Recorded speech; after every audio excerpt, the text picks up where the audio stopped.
Hello मेरे CA foundation के दोस्तों। मेरा नाम है प्रसाद भट्ट, आपका सीए रैंकर फ्रेंड। अभी एक महीने के अंदर अपना एग्जाम आ रहा है। करेक्ट, कुछ ही दिन बचे हैं। आई एम श्योर सबकी पढ़ाई बढ़िया चल रही होगी। ओके, सब लोग फर्स्ट अटेम्प्ट में ही सीए फाउंडेशन क्लियर करने वाले हैं। लेकिन उससे पहले जस्ट लास्ट कुछ फाइनल टचेस देने के लिए हम लोग आज मिले हैं। ओके, हर किसी का कोई ना कोई एक फेवरेट सब्जेक्ट होता है, किसी को थोड़ा सा डर लगने वाला सब्जेक्ट होता है, और किसी का ऐसा होता है कि बस पास हो जाए, फाउंडेशन क्लियर हो जाएगा। तो इन सारे सब्जेक्ट्स में जो 11th 12th में आपके साथ नहीं था, ऐसा सब्जेक्ट है अपना लॉ। तो यहाँ पे हम लोग क्या बात करने वाले हैं, यहाँ पे हम बात करने वाले हैं कि जो बिजनेस लॉ पेपर है, जो आपका पेपर 2 है, जो है सीए फाउंडेशन का, सो उसमें आपकी तो पूरी तैयारी हो चुकी है। सारे लॉज आपने पढ़ लिए हैं, सारे केसेस पढ़ लिए हैं, सेक्शंस रट लिए हैं, सब हो चुका है। पर अभी आखिरी इन दिनों में, ओके, आखिरी इस 15 दिनों में, ओके, आखिरी 10 दिनों में, आखिरी 2 दिनों में किस टॉपिक पर हमको फोकस करना है, ताकि हम मैक्सिमम अटेम्प्ट कर पाए और पेपर को इजीली क्लियर कर पाए। क्लियर क्या, 60 प्लस एग्जामेशन मिला सके। ओके, सो हमने क्या किया है, हमने कुछ पिछले पेपर्स का स्टडी किया है, और उसमें से जो मोस्ट लाइकली क्वेश्चंस है, जो बार बार पूछे गए हैं, या फिर जिनका एग्जाम में आने के चांसेस बहुत ज्यादा हैं, so such topics we have identified and we will be discussing about the same. बात करते करते उस टॉपिक में क्या क्या आएगा वो भी हमको थोड़ा बहुत बात करेंगे, एंड एंड में little bit of how to write the papers. ठीक है, so let us go ahead to understand कि what is the weightage on an average considering last 4-5 attempts, and then within that chapter, within that topic, within that law, किस पे हमें ज्यादा focus करना है। Okay, so let us see here. So चलते हैं इसकी तरफ। सो सबसे पहला जो अपना चैप्टर है, that is Indian regulatory framework. So जो इंडियन रेगुलेटरी फ्रेमवर्क जो टॉपिक है, ओके, सो इस टॉपिक का जो वेटेज है वो on an average 0 to 5 marks. अब जीरो क्यों बोला है, बिकॉज इट इज पॉसिबल कि वो ऑप्शन में आ जाए, सॉल्व आइदर दिस और दिस, और आप दूसरा सॉल्व कर लो और वो आप कभी अटेम्प्ट ही ना कर पाओ, या अटेम्प्ट ना करो, इसलिए जीरो। कभी कभी वो 6 मार्क्स तक आ चुका है, कभी कभी 8 तक जा चुका है, but on an average you can say up to 5 marks, या कभी कभी 6 मार्क्स तक उस पर सवाल पूछे गए हैं। अभी जो पहला चैप्टर है, नॉर्मली बच्चे इसको इग्नोर करते हैं, बहुत बोरिंग सा चैप्टर है, लेकिन हमें तो मार्क्स चाहिए, बोरिंग हो इंटरेस्टिंग हो, हमारा काम है अच्छे से लिखना और बढ़िया मार्क्स लाना। तो इसमें जो है इंपॉर्टेंट टॉपिक पहला आएगा, द लॉ मेकिंग प्रोसीजर। आपने पढ़ा होगा, पहले कोई ना कोई कमेटी बनती है, कमेटी अपने रिकमेंडेशन देती है, उससे बिल बनेगा, बिल से फिर पार्लियामेंट में प्रेजेंट होगा, Lok Sabha, Rajya Sabha, finally president assent. तो ये जो प्रोसीजर है, करेक्ट, बहुत ही सिंपल है, आप इसको ठीक से करो, आने के चांसेस ज्यादा है। देन अगला सवाल इस पे आता है, that is classification of laws.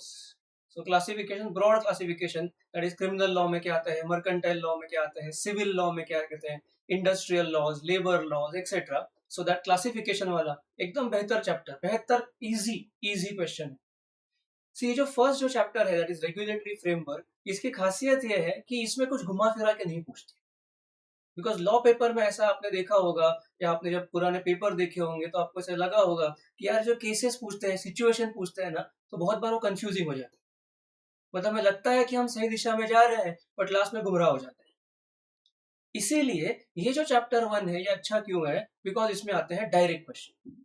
सीधे लिखो, लॉ मेकिंग प्रोसीजर लिख दिया, 1 2 3 4 5, क्लासिफिकेशन ऑफ लॉज 1 2 3 4 लिख दिया।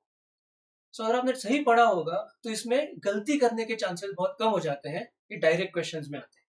तो इसीलिए इस पे हमको मैक्सिमम मार्क्स निकालने होते हैं। Then law enforcement.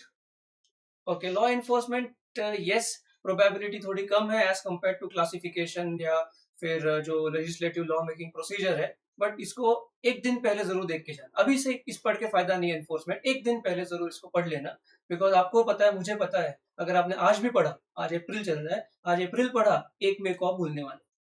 तो इससे अच्छा है कि पेपर के एक दिन ये एनफोर्समेंट वाला टॉपिक पढ़ के जाओ। आज पढ़ो, कल एग्जाम लिख दो, बाद में भूल गए तो भी ठीक है। ओके, देन इसको भूल नहीं सकते, बिकॉज इसके भी चांसेस ज्यादा है। तो जो 3 एरो बनाए हैं, that is legislative process, classification of laws and Indian judicial, इन तीनों को आपको बढ़िया करना है, because there are high chances कि इन तीनों में से आइदर कोई दो या एक तो डेफिनेटली आएगा. And the last one that is authorities. Regulatory authorities कौन कौन है? तो मिनिस्ट्री ऑफ फाइनेंस के बारे में, एमसीए के बारे में, SEBI, RBI, insolvency bankruptcy board वगैरह. तो ये again what is the nature, simple, again पढ़ लो, लिख दो, खत्म. ओके, सो जो फर्स्ट चैप्टर है ये एज आई सेड, फिर से बता रहा हूँ, थोड़ा बोरिंग है.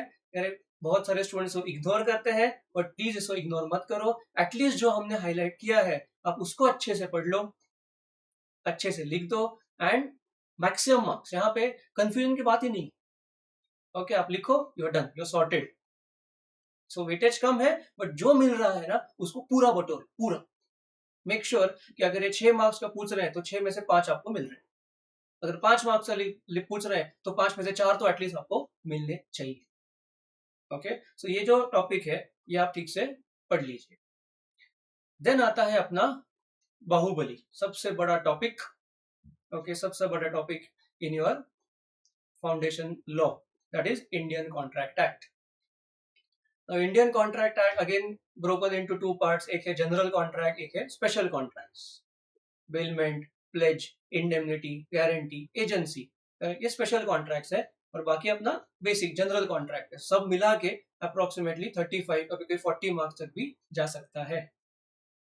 अब इसमें क्या क्या ठीक से करना है. ओके, यहाँ पे ये जो चैप्टर है, यहाँ पे पेपर चेकर सेक्शंस आपसे एक्सपेक्ट करता है.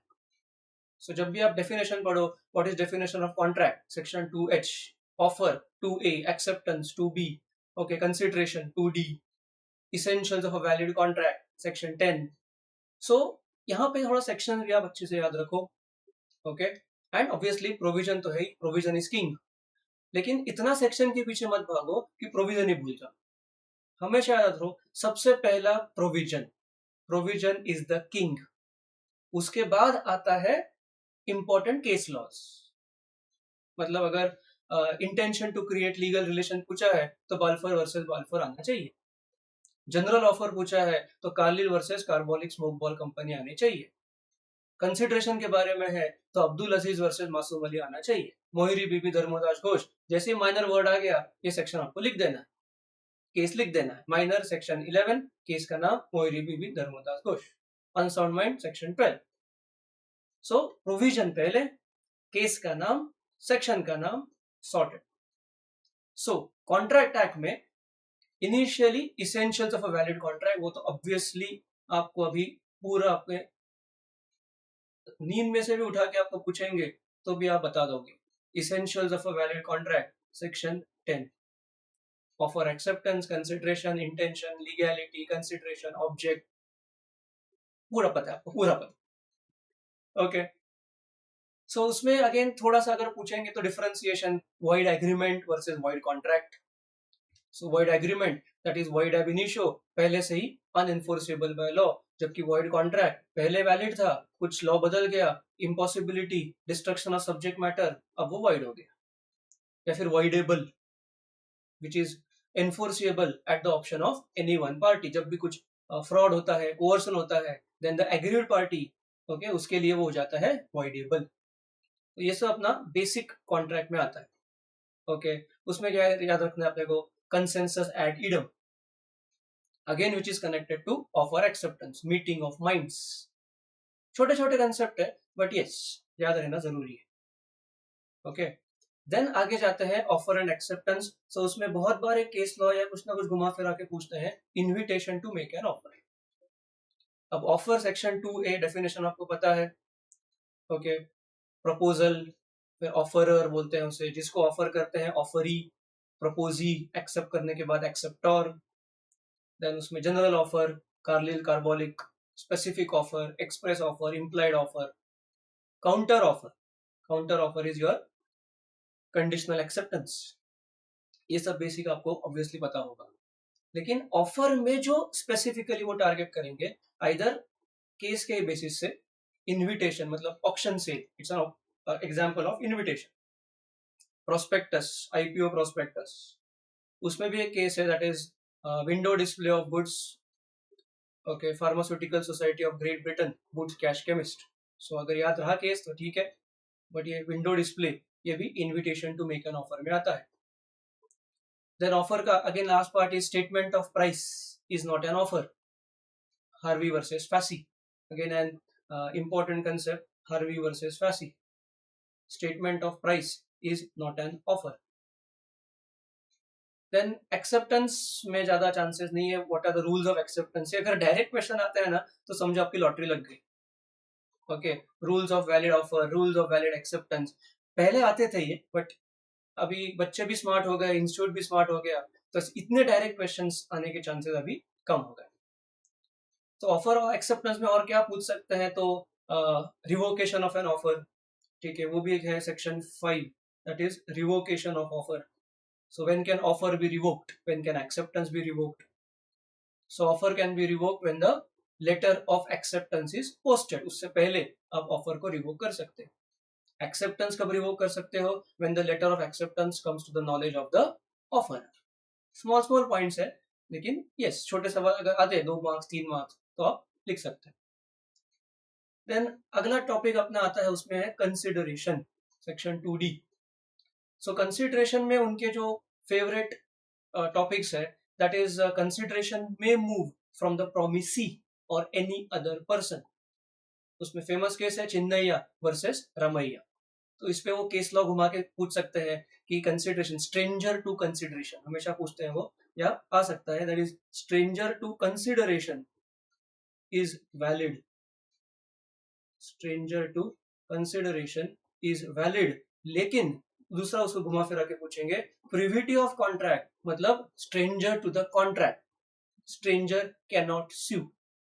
Okay, so either direct question या फिर कंपैरिजन पूछेंगे कि stranger to contract and stranger to consideration. आप कंफ्यूज हो जाओगे और आपको लगेगा ये सवाल ही स्ट्रेंजर है. एंड देयरफॉर इसको ठीक से पढ़ना कि कंसिडरेशन में मूव फ्रॉम द प्रोमिसी और एनी अदर पर्सन, ये आता है Chinnaya versus Ramayya. Stranger to the consideration ये अलाउड है, लेकिन प्रिविटी ऑफ कॉन्ट्रैक्ट कहता है stranger can not sue, third person can not sue. तो दैट विल बी आस्क्ड. और उसमें एक्सेप्शंस पूछते हैं कि कहां पे स्ट्रेंजर है फिर भी दे कैन स्यू. ऐसा कहां पे है, नंबर 1 ट्रस्ट. अगर कोई कॉन्ट्रैक्ट ऑफ ट्रस्ट होता है उसमें beneficiary can sue. Marriage settlement, family partition, covenants running with the land, तो ये ऐसे एक्सेप्शंस आप ठीक से पढ़ के जाना. असाइनमेंट ऑफ कॉन्ट्रैक्ट, तो सवाल आएगा may be 4 to 5 marks. So 4 to 5 marks का आएगा तो शुरू आपको करना है, मीनिंग ऑफ कंसिडरेशन लिखो 1 line. Okay, something in return, quid pro quo. Okay, फिर आप लिखो concept of privity of contract, stranger के नॉट स्यू जस्ट इन पर्सोनम. और उसके बाद आप एक्सेप्शन लिख दो 1 2 3 4 5. जितने मैक्सिमम याद रहे उतने लिख दो. अगर याद नहीं आ रहा है तो प्लीज ब्लफ मत करना, बिकॉज हम लॉ का पेपर लिख रहे हैं. द मोमेंट आप एक बार ब्लफ करोगे, पेपर चेकर स्मार्ट होते हैं, वो समझ जाते हैं कि यार ये फेंक रहा है बीच बीच, तो ऑटोमेटिकली आपका इंप्रेशन खराब हो जाता है. सो प्लीज, अगर आपको पता है 6 पॉइंट है लेकिन मुझे 4 याद आ रहे हैं तो 4 अच्छे से लिखो. गलत लिखने से भी 0 है, ना लिखने से भी 0 है, बट इंप्रेशन सही रहना चाहिए. सो इंट्रोडक्शन, कंसिडरेशन का मीनिंग 1 लाइन, प्रिविटी एक्सप्लेन करो, stranger can not sue, and then exception लिखो. एंड एक एक 2 लाइन में प्लीज एक्सप्लेन करिए उसको. अगर पॉसिबल हो तो एक हाथ को एग्जाम्पल भी लिख दो. असाइनमेंट ऑफ कॉन्ट्रैक्ट को एग्जाम्पल लिख दीजिए, फैमिली पार्टीशन का एग्जाम्पल लिख दीजिए. उससे पेपर चेकर को समझ में आता है कि yes, student has understood the topic. Okay, then अगला बड़ा टॉपिक आ सकता है agreement without consideration. So general rule क्या है, no consideration no contract, that is the general rule. So हम उसे बोलते हैं न्यूडम पैक्टम. सो न्यूडम पैक्टम मतलब नो कंसिडरेशन नो कॉन्ट्रैक्ट, और उसमें एक्सेप्शंस हैं. So it's a direct question कि व्हाट आर द एक्सेप्शंस, या फिर ऐसा आ सकता है कि every contract needs consideration. Comment, so comment या word generally, they will say generally every contract requires consideration, मतलब वो एक्सेप्शन पूछ रहे हैं. तो एक्सेप्शंस में क्या क्या आता है, out of natural love and affection, then time barred debt, written promise to pay time barred debt, voluntary past voluntary consideration, okay, gratuitous bailment, creation of agency. So यहाँ पे भी 7-8 पॉइंट है. सो सवाल 6 मार्क्स का आ सकता है. So again consideration, nudum pactum generally void होता है, लेकिन ये एक्सेप्शंस है जिसमें वैलिड है. Completed gift, charitable subscription. तो ऐसे एक्सेप्शन लिखो और एक एक लाइन का एक्सप्लेनेशन दो उसके बारे में. देन अगला टॉपिक कैपेसिटी ऑफ कॉन्ट्रैक्ट. इसमें मेनली फोकस करिए माइनर पे. सो माइनर का सेक्शन है सेक्शन 11. सो अगर कैपेसिटी पे आता है तो जनरली माइनर पे सवाल आते हैं. मोहिरी बीबी धर्मोदास बोस लिख दीजिए. माइनर के बारे में बेनिफिशियरी हो सकता है. You can not see a minor. Okay. Then अगर केस पूछना है तो क्या माइनर शेयर होल्डर बन सकता है? The answer is yes, but only by transfer and transmission, not by application and allotment. और अगर ट्रांसफर ट्रांसमिशन से भी माइनर बनता है शेयर होल्डर, तो shares must be fully paid up. Because हमें पता है माइनर की लाइबिलिटी नहीं हो सकती, माइनर इंसॉल्वेंट नहीं हो सकता. ओके. देन ये भी सवाल पूछ सकते हैं necessaries, minor is liable for necessaries of life. वो एक्सेप्शन है, क्वाजी कॉन्ट्रैक्ट का हिस्सा है वो नेसेसरीज ऑफ लाइफ, वो भी आ सकते हैं. ओके. सो माइनर के बारे में आप अच्छे से पढ़ के जाइए. Then free consent. So free consent में जनरली इंस्टीट्यूट डिफरेंशिएशन पसंद कर रहा है आजकल. So coercion section 15, undue influence section 16, fraud misrepresentation section 17-18. Okay. Fraud versus misrepresentation famous case है Derry versus Peek. Then fraud का अगर स्पेसिफिक सवाल है तो उसमें ये भी आप ध्यान से रखो, silence, whether silence is fraud, generally no. लेकिन अगर फिड्यूशियरी कॉन्ट्रैक्ट है then yes, silence is fraud. Uberrimae fidei fiduciary fraud है. ओके. सो कोअर्शन हो, अनड्यू इन्फ्लुएंस हो, फ्रॉड हो, मिसरिप्रेजेंटेशन हो, सब में क्या है contract? The contract is voidable. So इन चारों में कुछ भी होगा तो भी contract is voidable at the option of aggrieved part. और आप जब डिफरेंशिएशन ठीक से पढ़ लोगे तो ऑटोमेटिकली कंसेप्ट समझ में आ जाएगा.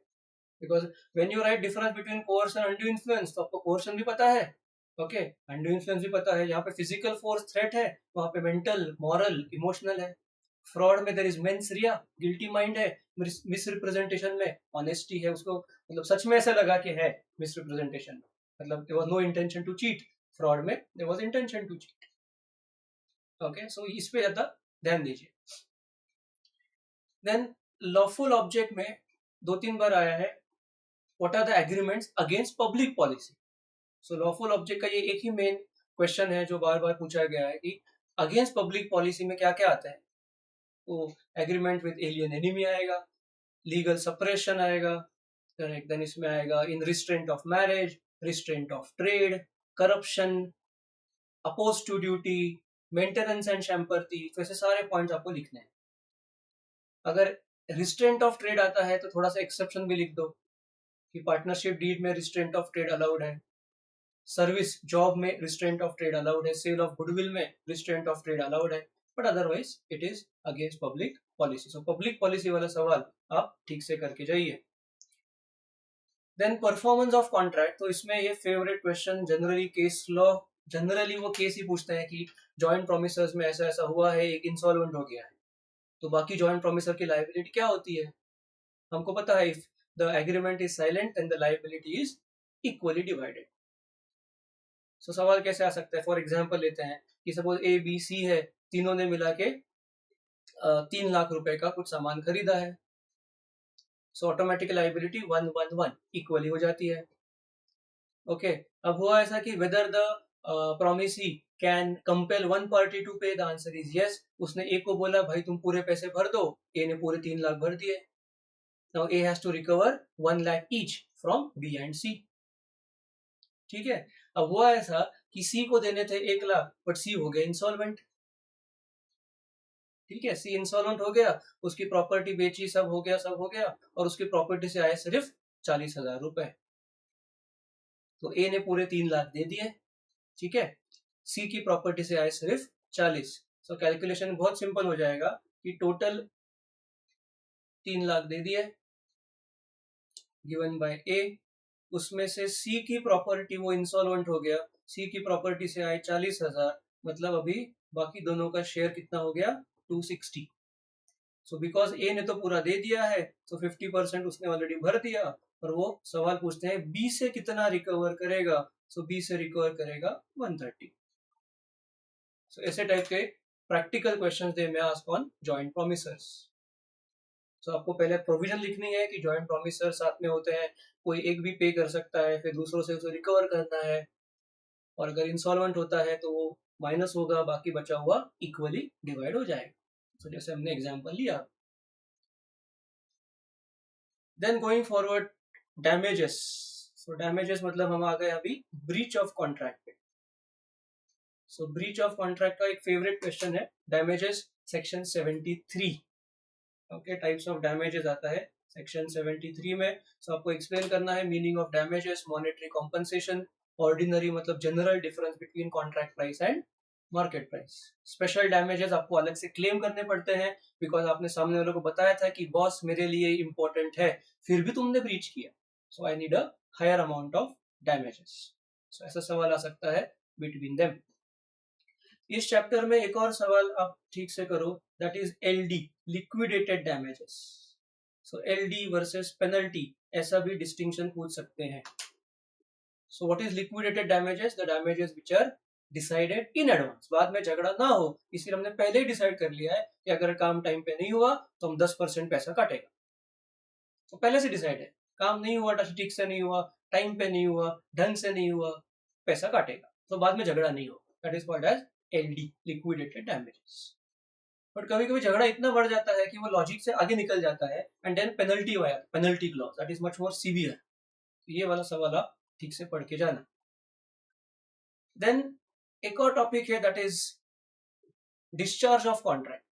सो डिस्चार्ज ऑफ कॉन्ट्रैक्ट में आपको क्या पढ़ के जाना है? आपको अच्छे से पढ़ के जाना है सुपरवेनिंग इम्पॉसिबिलिटी। ये डिस्चार्ज का एक फेवरेट क्वेश्चन है कि डिस्चार्ज बाय इम्पॉसिबिलिटी, सुपरवेनिंग की कॉन्ट्रैक्ट हुआ तो वैलिड था, और बाद में ऐसे कुछ सिचुएशन हुए, चेंज ऑफ लॉ, फ्लड ही आ गए, हम सामान नहीं पहुंचा पाए। ओके, हमको जिस पोर्ट से सामान लेना था, हमारे और उस देश में वॉर ही शुरू हो गया, एलियन एनिमी, सो कॉन्ट्रैक्ट अपना डिस्चार्ज हो गया। ओके, सो सुपरवेनिंग इम्पॉसिबिलिटी ठीक से पढ़ के जाना, बिकॉज उस पे इस टाइप के क्वेश्चन आएंगे कि there was a war, there was a flood, there was these situations happened and the project could not be completed, so whether it is discharged, so supervening वाला पढ़ के जाइए। then contingent contract section 31 जो valid contract है, and wagering agreement section 30 जो void है। बहुत ही simple concept है।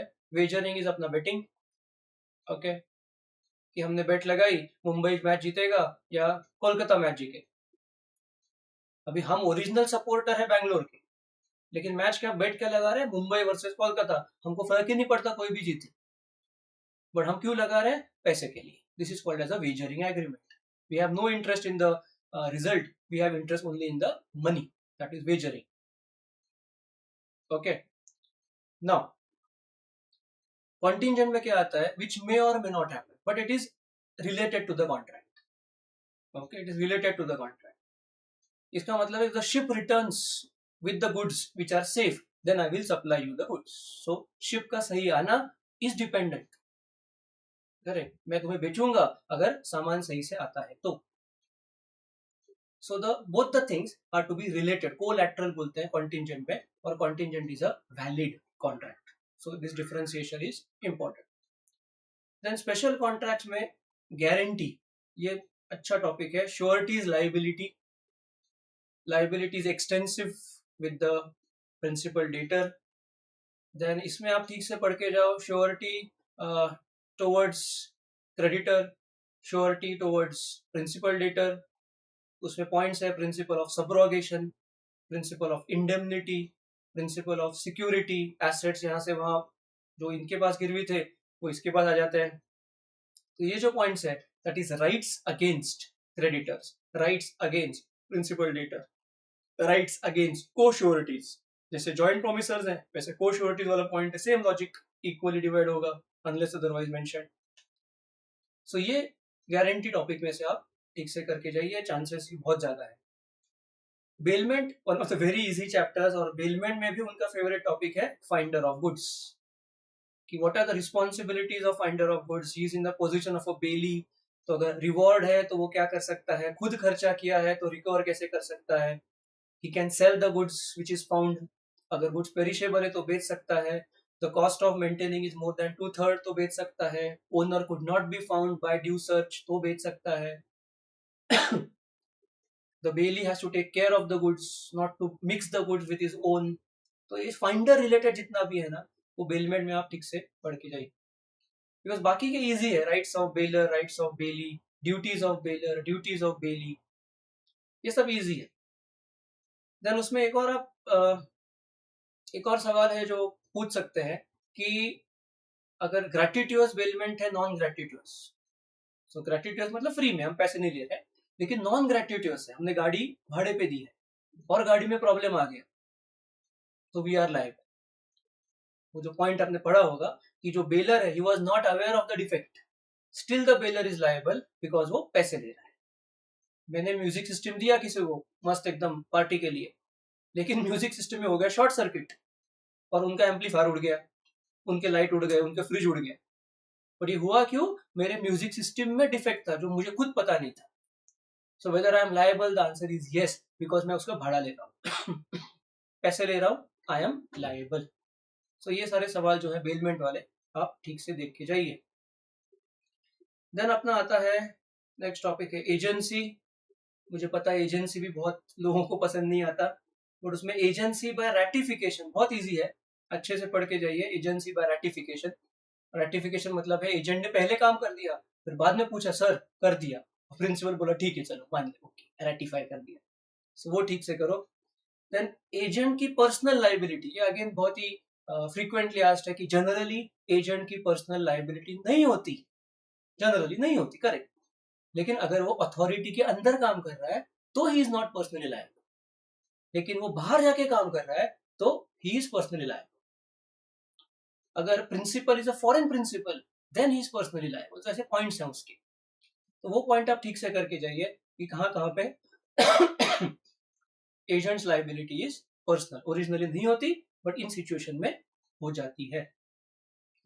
एंड देन ये तो सदाबहार सवाल है, sub agent versus substituted agent.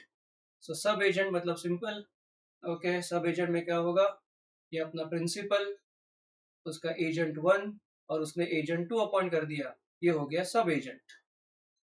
Substituted क्या होगा, प्रिंसिपल, उसका ओरिजिनल एजेंट और इसकी मदद से उसने एक और एजेंट अपॉइंट किया है इसकी मदद से, लेकिन सीधा hierarchy, P is the original, A is the original agent और ये बन जाता है sub agent. P is the principal, A3 है, A3 ने हेल्प करा इसको सब्स्टिट्यूटेड एजेंट के। सो ये बेसिक कंसेप्ट है, डिफरेंशिएशन के बहुत इजी पॉइंट्स है, 7-8 पॉइंट्स है, 5 मार्क का सवाल है, 7-8 में से 5 अच्छे वाले लिखो and you are sorted. Okay, so these are the few important questions from Contract Act. Sale of goods सबका favorite, one of the easiest of the CA Foundation course, that is Sale of Goods Act. Okay, so उसमें first chapter जो है meaning of sale of goods, 2 parties है, 1 seller 1 buyer, उसमें important आपको क्या याद रखना है, उसमें सवाल आता है what are goods, so goods are subject matter, so goods as subject matter, उसके बारे में आप ठीक से पढ़ लेना। अगर ऐसा सवाल पूछा तो आपको ये भी लिखना पड़ेगा कि गुड्स में आते हैं स्पेसिफिक गुड्स, गुड्स में आते हैं फ्यूचर गुड्स, गुड्स में आते हैं कॉन्टिंजेंट गुड्स, ये सारा आपको लिखना है। फिर उसके बाद इंपॉर्टेंट सवाल आता है इसमें, that is sale versus agreement to sell. Again ये differentiation very easy, frequently asked, sale versus agreement to sell. एक में ओनरशिप तुरंत ट्रांसफर हो चुकी है, दूसरे में फ्यूचर में होने वाली है। गुड्स अभी यहाँ पे स्पेसिफिक है, वहां पे आने वाले हैं। जहाँ पे रिस्क ट्रांसफर हो चुकी है फ्रॉम सेलर टू बायर, वहां पे फ्यूचर में रिस्क ट्रांसफर होने वाली। तो ये सब सिंपल पॉइंट्स आपको ऑलरेडी पता है, तो ये ठीक से पढ़ लेना from the first topic of sale of goods. Then second topic तो बढ़िया, कंडीशंस एंड वारंटीज। कंडीशन में इम्प्लाइड कंडीशंस सारे ठीक से पढ़ के जाओ, condition of title, okay, description, sample, merchantability, fitness, wholesomeness, okay. Rare possibility है 3 मार्क्स के लिए शायद implied warranty, not frequent but कभी कभी पूछ लिया उन्होंने इम्प्लॉयड वारंटी, एक दिन पहले पढ़ के जाने। तो जो टॉपिक पता है कि हाँ आता है लेकिन ज्यादा नहीं पूछते, एक दिन पहले ही पढ़ो, अभी से पढ़ के फायदा नहीं। अभी से पढ़ लोगे encumbrance, free from encumbrance, correct, and so on. Fitness, उसमें फिटनेस भी है, disclosure of dangerous nature of goods, quite possession, 4 he point है, बट एक दिन पहले पढ़ लो, इजी हो जाएगा। एंड देन इसी में हमेशा ये फेवरेट एकदम, व्हाट इज कैवेट एम्प्टर। सो आप लोग भी बिवेयर रहना, ये सवाल आने के चांसेस बहुत भारी है। सो ये बोलते लेट द बायर बिवेयर, वैसे लेट द स्टूडेंट बिवेयर, ये सवाल आएगा, एक्सेप्शन ठीक से पढ़ लेना, अच्छे से लिख देना, सारे मार्क्स आपके। Then transfer of property, so यहाँ पे सवाल आएगा ओनरशिप कब ट्रांसफर होती है। If the goods are ready, existing, specific, तुरंत। अगर रेडी है, पैकिंग करना है, तो पैकिंग करने के बाद। रेडी है, पैकिंग हो चुका है, वजन करना है, तो वजन करने के बाद। अगर अनअसर्टेन्ड है, so when they are ascertained and agreed upon, तो बेसिकली ओनरशिप कब ट्रांसफर हो रही है, रिस्क कब ट्रांसफर हो रहा है। अगर सेल ऑन अप्रूवल बेसिस पे है, तो उसमें अगर 3 कंडीशन है। पहली कंडीशन क्या बोलते हैं कि मैंने 10 दिन के लिए लिया है सेल ऑन अप्रूवल, दूसरे ही दिन फोन करके बता दिया सर बढ़िया सामान ले ले हम, ओनरशिप ट्रांसफर। चौथे दिन किसी और को ही बेच दिया, दैट्स अ प्रूफ कि मैंने एक्सेप्ट कर ली, ओनरशिप ट्रांसफर। 10 दिन हो चुके, ना फोन कर रहा हूं ना कुछ नहीं, बस एंजॉय कर रहा हूं।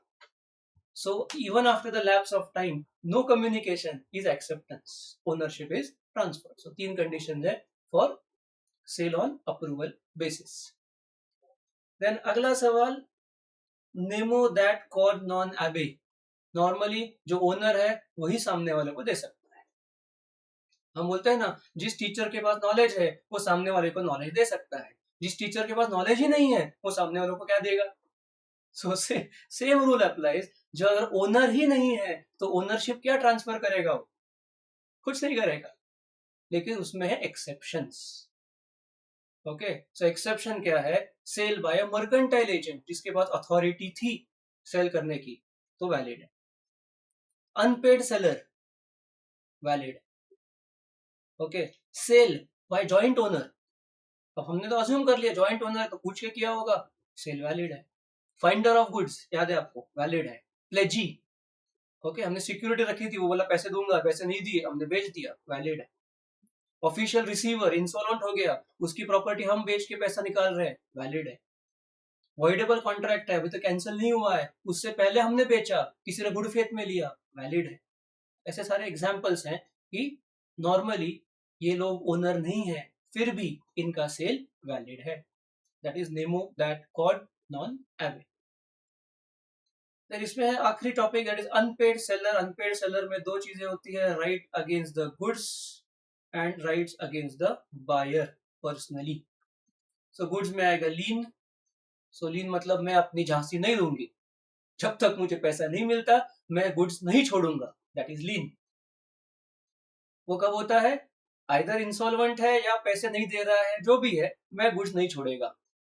लेकिन सपोज मैंने गुड्स छोड़ दिए और बाद में मालूम पड़ा कि भाई अपना बायर हो गया है इंसॉल्वेंट, और गुड्स अभी रास्ते में है, गाड़ी निकालो, गुड्स पकड़ो, वापस लेके आओ, स्टॉपेज इन ट्रांजिट, लीन छोड़ चुके हैं, और बीच में गुड्स हैं, अरे मुंबई से निकला दिल्ली जा रहे हैं, बीच में बायर इंसॉल्वेंट, पता चल गया सर बायर डूब गया है, सामान लेके आओ वापस। आइदर कैरियर को कॉल करो, वापस आना चाहिए, ट्रांसपोर्ट कंपनी को कॉल करो, ड्राइवर को कॉल करो, stoppage in transit. Right of resale, अगर पेरिशेबल है तुरंत बेच दो, नोटिस की जरूरत नहीं है, लेकिन पेरिशेबल नहीं है तो नोटिस देना जरूरी है। तो यहाँ पर रीसेल में अगर आता है तो आपको नोटिस वाला पॉइंट भूलना नहीं है। And last is auction sales, rules of auction, उसमें कुछ की वर्ड्स हैं, करेक्ट, नॉकआउट, डैम्पिंग, तो ये सब वर्ड जो है वो ठीक से आप याद रखो। ऑफर, अपना खुद बंदा बिठा दिया है, okay, rules, offer, every bid is an offer, implied acceptance है, हैमर, इम्प्लाइड एक्सेप्टेंस। तो ये सारे रूल्स आप ध्यान रखिए इन सेल ऑफ गुड्स एक्ट। बहुत ही सिंपल, बहुत ही बढ़िया, फुल मार्क्स मिल जाएगा आपको यहाँ पे। देन अगला है Indian partnership weightage. Sale of goods का अपना वेटेज सिमिलर है, पार्टनरशिप का वेटेज सिमिलर है 15 से 20, ये सब वेटेज जो है वो अपना ऑप्शन मिला के, हमें पता है either solve this question 1 compulsory, solve any other, आपको पता है फॉर्मेट आपने देखा होगा, तो कुछ सवाल आप छोड़ दोगे, तो ऑप्शन पकड़ के अपना वेटेज बनाया गया है। सो पार्टनरशिप में सबसे पहले आपको याद रखना है section 4 definition of partner. Definition of partnership, agreement between persons agreed to share profits carried on by all or any of them acting for all. So mutual agency principle, true test of partnership, Cox versus Hickman case का नाम याद रखना है। Then differentiation तो obviously आप पढ़ लोगे, रट लोगे, partnership versus company, partnership versus LLP, partnership versus को ओनरशिप, आपको ऑलरेडी आता है, वो टेंशन सी आपकी पढ़ाई हो चुकी है। मैं सिर्फ जो लास्ट पुश है, लास्ट की मतलब 80% 90% काम आपने कर दिया है, मेरा छोटा सा लास्ट एक एफर्ट है कि भाई ये ठीक से करो ताकि आपका इतना काम जो है वो सफल हो जाए। ओके होता क्या है ना, हम 90% कर लेते हैं, वो 10% पता नहीं होता, और 10% से 90% खराब हो सकता है। Okay so that is why हमारा पर्पज है कि आप पूरा कर रहे हो, I am proud of all of you, आप बढ़िया काम कर रहे हो, लेकिन इन टॉपिक पे थोड़ा डबल ट्रिपल फोकस करो ताकि आपके सक्सेस के चांसेस, यहाँ पे फोकस करोगे ट्रिपल, उसको बोलते हैं लिवरेज इफेक्ट, आपका सक्सेस हो जाएगा 10 टाइम्स, आपका सक्सेस हो जाएगा डबल, यहाँ पे 3 बार इंटू 2 6 गुना, तो इतना आप कर लो and success is just a formality. Then partnership deed obviously written होती है, रजिस्टर्ड करते हैं सबके नाम, एड्रेस वगैरह वगैरह basic. Then implied authority of partners and personal, अगर पार्टनरशिप से पर्सनल प्रॉफिट नहीं करना है, फॉर द ग्रेटेस्ट कम, सबके लिए प्रॉफिट कमाना है, तो अगर पर्सनल कुछ कुछ जुगाड़ किया, गड़बड़ कर लिया, तो you have to indemnify that. Implied authority मतलब मैं पार्टनर बन गया मतलब भगवान ही बन गया, ऐसा नहीं। So authority is defined in the deed, and कुछ पॉइंट्स ऐसे हैं जो उसमें नहीं है बट फिर भी इंप्लाइड नहीं होते, सो आपको ये लिस्ट याद रखनी है, क्या इंप्लाइड है, क्या इंप्लाइड नहीं है। अगर आप ही फ्रॉड करोगे तो again you are suppose to compensate the others. Minor, yes इस पे ठीक से ध्यान देना कि minor partnership rights and liabilities क्या होते हैं। सो माइनर के क्या राइट्स है, लाइबिलिटी क्या है, लाइबिलिटी कुछ नहीं है, he only shares the profit, a minor is admitted to the benefits of existing partnership, तो उसका काम सिंपल है, प्रॉफिट एंजॉय करो, लॉस हुआ भूल जाओ, लाइबिलिटी कुछ नहीं। और एक बार वो पूरा हो गया, वंस ही टर्न्स 18, देन उसे देना है 6 महीने का नोटिस। लेकिन 6 महीने का नोटिस कब से देना है, उसका 18th बर्थडे से देना है, या उसे ये नॉलेज है कि वो एडमिट किया गया है पार्टनरशिप में, इन दोनों में विच एवर लेटर, वहां से 6 महीने शुरू होते हैं। बहुत बार बच्चे भूल जाते हैं, बोलते हैं जरा 18 बर्थडे हो गया, वहां से गिनो 6 महीने, अगर नोटिस नहीं दिया he is assume to be added as a partner. Then ये अनदर एकदम बेस्ट सवाल, रजिस्ट्रेशन ऑप्शनल है फिर भी हम करते हैं, जो नॉन रजिस्ट्रेशन है बराबर है बट करना पड़ता है। उन्होंने मतलब इन वे कैसे बोला है, आपने पढ़ा, आप जो अपने टीचर बोलते हैं ना, आप होमवर्क नहीं करोगे तो भी चलेगा, लेकिन जो होमवर्क नहीं करेगा कल उसको एडमिशन नहीं दिया जाएगा, उसको क्लास में नहीं लिया जाएगा। सो टीचर का कहने का मतलब है homework optional, but no homework no lecture tomorrow, मतलब इनडायरेक्टली क्या हो गया, कंपलसरी हो गया। तो वैसे ही पार्टनरशिप रजिस्ट्रेशन ऑप्शनल, लेकिन नहीं करेंगे तो आप थर्ड पार्टी को स्यू नहीं कर सकते, पार्टनर फर्म को स्यू नहीं कर सकता, सेट ऑफ 100 रुपए के ऊपर नहीं कर सकते, लेकिन बाहर वाले आपको स्यू कर सकते, तो सारा प्रॉब्लम ही बहुत दे दिया, तो फर्म बोलते जान दे, करते हैं रजिस्ट्रेशन। सो वो सवाल आएगा। Then dissolution by the court and dissolution by the partners. तो डिसोल्यूशन बाय द पार्टनर्स मतलब without the intervention of the court, partner ने खुद ही डिसोल्व किया बाय एग्रीमेंट, एक छोड़ के सब इंसॉल्वेंट हो गए, पार्टनरशिप एट विल था, देन फिक्स पीरियड पार्टनरशिप था, मतलब आराम से मिलजुल के डिसाइड किया और डिसॉल्व कर दिया। लेकिन डायरेक्ट क्वेश्चन आएगा कि कोर्ट कब कब करता है, बिजनेस कंटिन्यूस लॉसेस में है, जिसके लिए शुरू किया वही नहीं हो पा रहा है और आगे प्रॉफिट देखने की गुंजाइश भी नहीं है, इससे अच्छा बंद कर दो।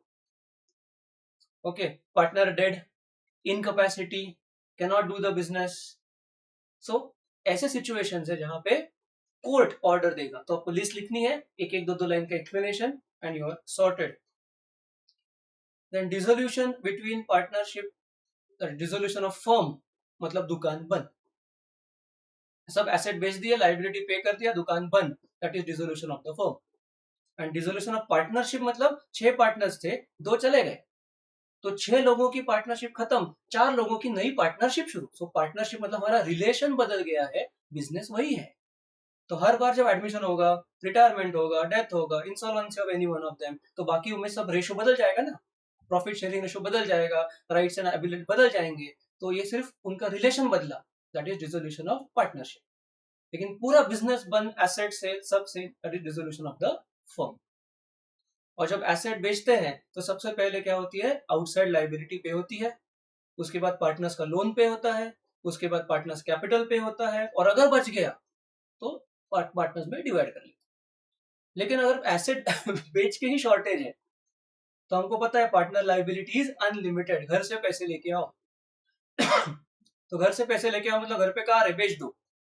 तो कार बेच दी, लेकिन भाई कार लोन भी तो है, पर्सनल लोन है कार का. तो क्या करेंगे, कार बेच दी, उसमें से पहले कार लोन चुकाएंगे और बचा वो पैसा फर्म में आएगा. That means even when liability is unlimited, घर से पैसे लाने हैं, लेकिन पहले घर की पर्सनल लायबिलिटी आप पे करते हो, बाद में बचा हुआ पैसा आप बिजनेस में कंट्रीब्यूट करोगे. एंड पार्टनरशिप का another important, easy expulsion of partner. So expulsion of partner में भी 3 केसेस है. नंबर 1 डीड में होना चाहिए, नंबर 2 मेजोरिटी से होना चाहिए, एंड नंबर 3 गुड फेथ में होना चाहिए. पता चला 2 पार्टनर है, उनकी बीवियां गई थी ब्यूटी पार्लर, और ब्यूटी पार्लर में हो गया उनका झगड़ा. इतना झगड़ा हो गया कि पार्टनर ने बाकी लोगों को बोला इस पार्टनर को निकालते हैं बाहर, that is not good faith. Partners के बच्चे क्रिकेट खेल रहे थे, झगड़ा हो गया, एक बच्चे ने दूसरे बच्चे के सर पे बैट मार दी. पार्टनर बोला ए ये बंदा सही नहीं है, निकालो पार्टनरशिप से. This is not good faith. Good faith का मतलब है कि ये पार्टनर हमारे बिजनेस के लिए खतरा है, ये ऐसे काम कर रहा है, ऐसा नेग्लिजेंस कर रहा है जिससे हमारा बिजनेस सफर होगा, इसीलिए इसे निकालते हैं. That is a regular expulsion done for the benefit of the firm, done in good faith by majority, and partnership deed में ये राइट होना चाहिए. सो ये सब पार्टनरशिप के इंपॉर्टेंट क्वेश्चंस हैं. एलएलपी वेटेज बहुत ही कम है. Direct questions, direct question best है. What is body corporate, what is LLP, आजकल ये नया निकला है. स्मॉल एल, छोटा question, 2 marks 3 marks. Small LLP, turnover याद रखो, अमाउंट्स याद रखो, that's it. Incorporation again procedure, step 1 step 2 step 3, इनका नाम दो, ये पार्टनर, ये फॉर्म भरिए, अप्लाई करिए, आरओसी ओके. देन ये दूसरा favourite, change of address. these are इस डायरेक्ट क्वेश्चन, एलएलपी में घुमा फिरा के पूछने के चांसेस कम. डायरेक्ट क्वेश्चन अपना दोस्त, क्वेश्चन आएगा, लिखेंगे, आप हैप्पी, मैं happy, paper checker happy, full marks. And ये लास्ट तो ऑलरेडी डिस्कस कर चुके हैं, differentiation, LLP company, LLP partnership, very easy. Companies act weightage obviously higher than LLP, similar to sale of goods या पार्टनरशिप, 20-25 मार्क्स तक जाता है. और इसमें मेन कॉर्पोरेट व्हील आपको पता है, piercing through the corporate wheel. यहाँ पे केस के नाम याद रखो, Dinshaw Maneckji Petit, okay, Horne versus then FG films, एक और केस है इसमें, कॉर्नर ब्रदर्स. सो ये केसेस के कुछ नाम याद रखो अपन, गिलफोर्ड वर्सेस हॉर्न, सॉरी. कि जो कॉर्पोरेट व्हील है मतलब सेपरेट लीगल एंटिटी, इसको हम तोड़ते हैं. कंपनी वाले क्या करते हैं, लोग जो है, लोग कमीने हैं, कंपनी के नाम पे गलत काम करते हैं, कंपनी के नाम पे फ्रॉड करते हैं, कंपनी के नाम पे गफले करते हैं. तो कंपनी के पीछे कौन छुपा है उसको ढूंढना, that is lifting piercing the corporate veil. Then types of companies में OPC, short note, short note, small company, either short note या सिचुएशन बेस्ड, कि ऐसे कंपनी है, इसका टर्नओवर इतना है, इसका प्रॉफिट इतना है, इसका कैपिटल इतना है, जानबूझ के ज्यादा डेटा देंगे. सारा स्टूडेंट कंफ्यूज ही हो गया है कि सेक्शन 2 सब सेक्शन 85 वो तो याद है मुझे, हमने वो तो याद रट लिया है स्मॉल कंपनी का, लेकिन वो क्या कैपिटल था, टर्नओवर था, प्रॉफिट था, क्या था, वो ठीक से पढ़ के जाओ. It is capital, turnover, profit का कोई संबंध नहीं. ओके, सो लिमिट्स आराम से पढ़ के जाओ, उस पर सवाल आ सकता है। एंड सवाल में क्या पूछेंगे, अगर वो पब्लिक लिमिटेड है तो स्मॉल कंपनी नहीं हो सकती, कंपनी का नाम ठीक से पढ़ना। वो जानबूझ के देते हैं, अरे सूर्या फिल्टर्स लिमिटेड, टर्नओवर कम, ये कम, ये कम, बट कंपनी का नाम क्या है, Surya filters limited, public limited है, तो वो हो ही नहीं सकती स्मॉल कंपनी। या फिर देते हैं ये उसकी होल्डिंग है, ये उसकी सब्सिडरी है, again subsidiary can not be small company. तो इस पे फोकस करना और पकड़े मत जाना। तो holding subsidiary, section 8, another favourite question is section 8 companies क्या होती है, और अगर गड़बड़ करते हैं तो उसका लाइसेंस कैंसिल हो जाएगा, किसी से अमलगमेट की जाएगी, फाइन है, पेनल्टी है, इम्प्रिजनमेंट है। तो सेक्शन 8 और ओपीसी, ये शॉर्ट नोट के लिए अच्छे से पढ़ के जाना। प्रमोटर, सो प्रमोटर का है section 2 sub section 16(9), definitely quote करना। प्रमोटर कौन है, who is in control of the company, who is identified as a promoter, on whose instructions the company management is accustomed to act. So promoter की liability होती है bona fide fiduciary, हमेशा company के लिए सोचेगा। Promoter is liable for pre incorporation expenses, जो भी company create होने से पहले के खर्चे हैं, लीगल, स्टैम्प ड्यूटी, जो भी है, वो प्रमोटर की पर्सनल लायबिलिटी है, कंपनी में नहीं आएगी। ओके, देन मेमोरेंडम, ऑब्वियसली आपको पता है, आर्टिकल्स पता है, ये बढ़िया होना चाहिए। अल्ट्रा वायर्स केस का नाम सबको पता है, एशबरी रेलवे कैरेज, भूलना मत। Ultra vires void ab initio, memorandum नहीं पढ़ा आपकी गलती, पैसा नहीं मिलेगा वापस। Okay, and last is indoor management और इसके exception, 7 marks, royal British bank, again case का नाम याद रखना जरूरी है, royal British bank versus Turquand. Indoor management exceptions, हमने मेमोरेंडम पढ़ा ही नहीं था, so we are not protected. हमें पता है अंदर गड़बड़ है, so we are not protected. हमने खुद चेक नहीं किया, अरे इलीगली काम था, फोर्जरी थी, एक्सेप्शन है उसके, तो याद रखो, केस का नाम लिखो। सो इंडोर मैनेजमेंट के बारे में लिखो, generally it protects the outsiders, but अगर आउटसाइडर ही अंधा है, वो खुद नहीं पढ़ के जा रहा है, तो उसको कौन प्रोटेक्ट करेगा। तो एक्सेप्शंस आप ठीक से लिख देना। And the last is negotiable, again weightage 10-15, maximum 20। आप लकी हो, आपके अगर लाइफ में बहुत सारे पुण्य किए हैं, तो direct question, what are the features of promissory note, what are the features of bills of exchange, section याद रखो, सेक्शन 4, सेक्शन 5 याद रखना जरूरी है, सेक्शन 6 आपका चेक का आएगा। Then inchoate versus ambiguous, differentiate, छोटा सा सवाल, 2 मार्क्स 3 मार्क्स। इनकोएट मतलब इनकम्प्लीट है, करे कुछ ना कुछ मिसिंग है, और एम्बिगुअस मतलब समझ में नहीं आ रहा है कि भाई ये बिल ऑफ एक्सचेंज है या प्रोमिसरी नोट है, उसके फीचर्स ऐसे, मतलब बनाया ऐसा गया है जैसा समझ में नहीं आ रहा है। सो ये डिफरेंशिएशन है, ambiguous is confusing. Then presentment, again direct theory question, direct question, कहाँ पे प्रेजेंटमेंट जरूरी नहीं है, डायरेक्ट क्वेश्चन, पॉइंट याद रखो, धाट धाट धाट धाट लिख दो, full marks. Then presumptions of negotiable instrument, direct question, वो डेटेड है, वो साइंड है, वो सही बनाया गया है, ड्यू डेट से पहले प्रेजेंट हो गया है, पार्टीज आइडेंटिफाइबल थे, अमाउंट आइडेंटिफाइबल है, कुछ इलीगल नहीं है, कंसिडरेशन है, प्रिजम्पशंस खत्म। कुछ कुछ तो ना सवाल कॉमन सेंस लॉजिक से आ जाएंगे, मतलब पढ़ना, बट याद करने के लिए थोड़ा बहुत लॉजिक भी लगा दो। एंड द लास्ट टू, हमेशा इसको भूल नहीं सकते, भूलना जाना, इसको करके जाना।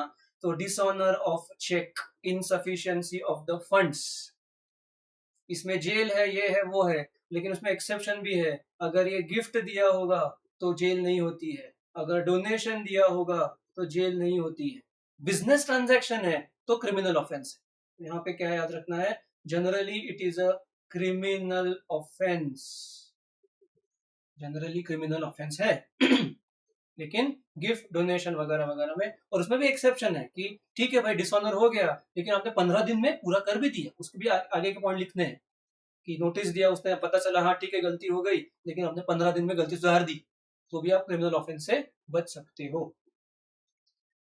एंड आखिरी सवाल, सेक्शन 9 अपना, होल्डर इन ड्यू कोर्स करना है। होल्डर इन ड्यू कोर्स कौन है, उसके हाथ में इंस्ट्रूमेंट आता है वो पवित्र हो जाता है। The instrument is cleansed of all defects. He has taken the instrument in good faith, for consideration, before the due date, for value. He is a holder in due course. पुराने सारे पाप धुल जाते हैं, सिर्फ एक ही पाप धुल नहीं पाता, फोर्जरी, वो भी याद रखना. अगर कुछ भी होगा, फ्रॉड होगा, पाप धुल जाएगा. गिफ्ट से आया होगा, पाप धुल जाएगा. अकोमोडेशन बिल होगा, पाप धुल जाएगा. लेकिन अगर फोर्जरी है तो होल्डर इन ड्यू कोर्स के हाथ में आने के बाद भी पाप नहीं धुलेगा. Forgery is the only exception. ठीक से याद रखना. सो सवाल क्या आएगा? Who is holder in due course? So मैंने पॉइंट बताया. What are privileges of holder in due course?